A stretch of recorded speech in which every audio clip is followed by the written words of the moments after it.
Bismillahirrahmanirrahim. Assalamualaikum warahmatullahi ta'ala wabarakatuh. Alhamdulillah Rabbil Alamin. Wassalatu wassalamu ala asyrafil anbiya wa mursalin wa ala alihi wa sahbihi ajma'in. Alhamdulillah, we have completed chapter 4 of our book, Positive Islamic Psychology, a transcendent model to achieve peace, happiness and success in the 21st century. So we have done a very lengthy explanation of chapter 4, and chapter 4 mostly is the writing of Professor Muhammad Mahdi Jenkins, and you can then understand what are his worldview in which he developed when he converted to Islam. So for many years he was an atheist, and then he became a Hindu, then became a Buddhist, and then he became a Muslim and died a Muslim, and he spent more 20 years developing this whole framework of Islamic psychology.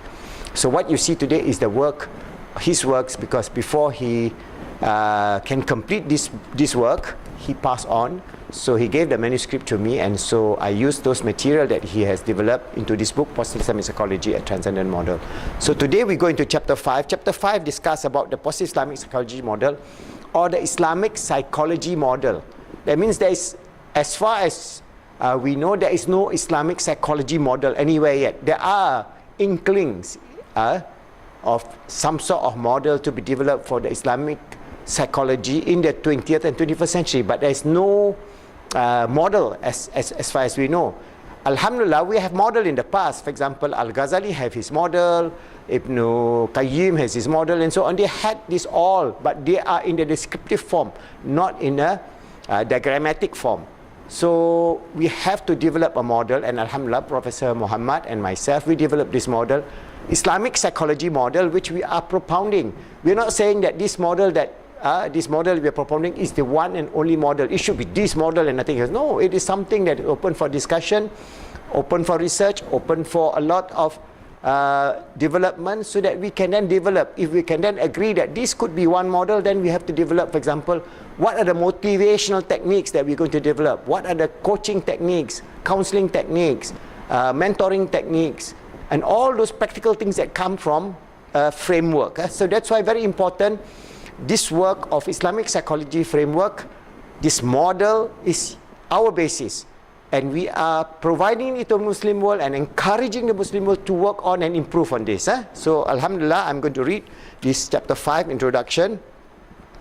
Our positive Islamic psychology model attempts to define and create a framework of positive psychology in our effort towards creating a positive global worldview. So we Muslims in the 21st century must be the forerunner and the carrier of this truth, this positive worldview of this world, not a negative worldview that we have been infected by our forefathers in the 18th, 19th, 20th century because of colonialism, because of oppression, because of injustice. There's so many things we can talk about. If we want to go backward, then it is futile. We got to look forward of how we then can be the leading ummah in the 21st century that brings humanity to the highest level of civilization. That is our goal in positive Islamic psychology. The 4 basic principles of positive Islamic psychology are outlined in the chapter 1, 2, 3, 4. So the first principle is understanding the creator and the created universe. As we mentioned, you must believe in God, you must believe in Allah. Then you are no more a secular, materialist, hedonistic lifestyle psychology, but we must believe in. So the second principle, understand the true nature of the human self, of our existence insofar as our spiritual existence, our roh, our qalb, our akal, our jasad, and our nafs, how they are interrelated. Alright, and I've given you in this diagram. This is the Ghazalian model, which I'm going to explain to you a little bit more.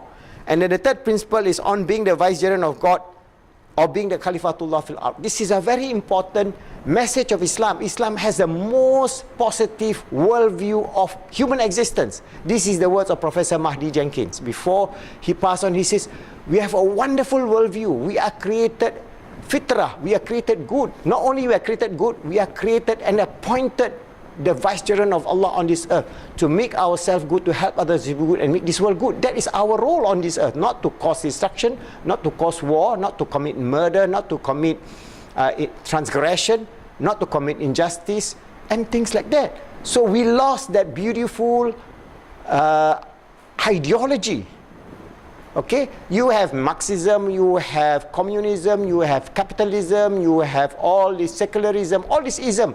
They are destructive and imperfect ism. But we have Islam, which is the perfect and wonderful ism based on being the Caliph of Allah, of prospering this earth, making this earth a wonderful place for all Muslim, non-Muslims, creatures on this earth and this universe. This is the ordination of Allah subhanahu wa ta'ala to us. So you go to chapter 3 on being the Caliph of Allah, read this and inspire yourself to be a true and sincere servant of Allah and His Caliph on this earth. Always, I keep on telling in my video the 3 things that we need to do as a Caliph of Allah. Strive to make ourselves good, help others to be good, and make the world good. There are more than 200 videos on this in Islamic psychology that I explain to you. And number 4, the holistic principles of human behavior and the laws of learning. So these are the 4 foundations of Islamic psychology. So if we can then master these 4 foundations of Islamic psychology, then we would be able to understand the nature of our existence, all right? And how this is linked to the Quran and this model of having understanding of our ruh, our akal, our alqab, our nafs, our jasad, the SEMP, the spiritual, emotional, mental and physical realm, with Maslow's theory of all physical, some mental, some emotional, and then there's no spiritual in their worldview. So all those I've explained to you over many videos. But today I'm just going to give 45 ourselves from the revelation of Allah subhanahu wa ta'ala, and I'll just read to you Surah Al-Shams, verse 1 to 10. أعوذ بالله من الشيطان الرجيم بسم الله الرحمن الرحيم والشمس وضحاها والقمر إذا تلاها والنهار إذا جلاها والليل إذا يغشاها والسماء وما بناها والأرض وما طحاها ونفس وما سواها فألهمها فجورها وتقواها قد أفلح من زكاها وقد خاب من دساها. So the translation, in the name of Allah, most gracious, merciful, by the sun and its brightness. So Allah swear, this is the swearing of Allah. You look at the sun and its brightness. Can you create the sun? Just like Abraham challenge, Nabi Musa challenge the Fir'aun, and Nabi Ibrahim challenge Namrud. Alright, so reflect upon the existence of this one star that we're living in, the sun, and how many suns that we have in this universe. Trillions and trillions and trillions, trillions of galaxies, each of them having more than 100 billion stars. So our star is just one insignificant little rock that is not even the size of one atom. So if we reflect, then we know, oh, we are so insignificant. Physically, is nothing. So even, Allah tells us in the Quran, if you can accumulate everything on this earth and turn it into gold, and you then tell Allah, save me, you will not be saved. Because it is insignificant. What is gold? It's just a piece of metal that Allah created.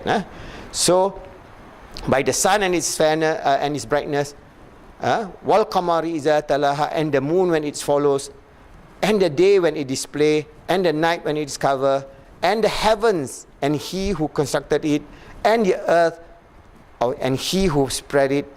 And then verse 7, Allah says, and by the soul and He who proportioned it. So by the nafs, wa nafsin wa ma sawaha fa alhamaha fujuraha wa taqwaha qad aflaha man zakkaha wa qad haba man dassaha. All right, so Allah tells us, He swear by our nafs, our self, which constitute our ruh, our spirit, our qalb, our heart, our akal, our mind, and our jasad, our self, and this self, nafs, is living on this earth. And Allah tells us, what is it? And the soul that He who proportion it, so Allah proportion our soul. He gives the proportion our ruh, our qalb, our akal, our jasad. That proportion must be in just balance. And He inspired it to distinguish between wickedness and righteousness. So then we have a choice. Given this free will, we have the choice to make our nafs journeying towards Allah or journeying towards shaitan. Alright, so we have the ascension towards Allah subhanahu wa ta'ala or descend towards nafsul ammara bisu and nafsul shaitaniya. We are moving towards nafsul lawamah and nafsul mutmainnah. And he inspire it to distinguish as its wickedness and its good rightness, and indeed he succeeds who purify it. So if we purify our nafs, ourselves, then we succeed in receiving the grace, the mercy, the love of Allah subhanahu wa ta'ala, and succeed getting the Jannah in which he promised. And indeed he fails those who buries it or those who destroy. Alright? So those who destroy and do the transgression, وَقَدْ حَابَ مَنْ دَسَّاهَا, that means indeed he who fails, who destroy or buries their nafs or camouflage the nafs with what? With materialism, with hedonistic lifestyle, with injustice, with destruction, and so many of the evil qualities that is being indulged by those people who doesn't believe in Allah subhanahu wa ta'ala and doesn't believe in the hereafter.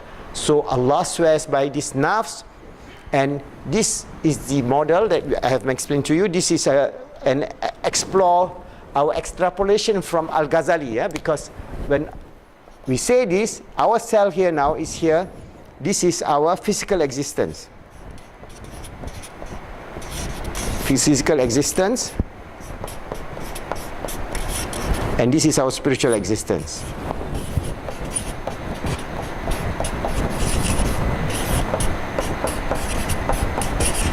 So when we die, this become the imprint. All our experience, all our deeds, everything that we do on this earth will then be transmuted in Alamul Barzah.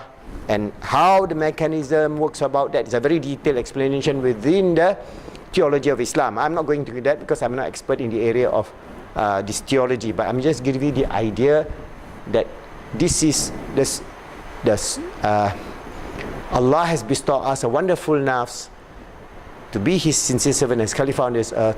It's our duty to journey, to bring ourselves towards Ya ayyatuhan nafsul mutmainnah irji'i ila rabbiki radiyatan mardiyah fathulil fil ibad wadhulil jannat. Inshallah, we will succeed in this one and the hereafter.